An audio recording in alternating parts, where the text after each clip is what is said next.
এটা হলো $1,00,000 আর তোমার পিছনে 4 জন লোক আছে। তুমি নিজেই টাকাটা নিয়ে নিতে পারো অথবা তাদের সাথে ভাগ করে নিতে পারো। তোমার ন্যায্য অংশ হবে $20,000। কিন্তু যদি তুমি চাও পুরো 1,00,000 নিতে পারো, তাহলে বাকিরা কিচ্ছু পাবে না। বলো আমাকে তুমি কি চাও। নিশ্চয়ই। তার মানে কি বলতে চাইছো, সবটা চাও? না, আমি কাউকে চিনি না, আমি সবটাই নেব। যদি তুমি সবটা নাও তাহলে ওরা কিচ্ছু পাবে না। হ্যাঁ, আমি জানি। ঠিক আছে,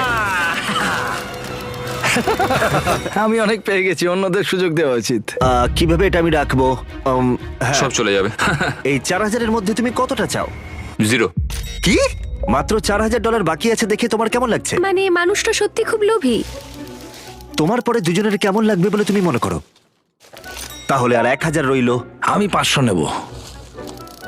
এটা ন্যায্য? হ্যাঁ। তোমার আগের 4 জন তোমার জন্য $500 রেখে দিয়েছে। ওর জ্যাকেট থেকে সব টাকা পড়ে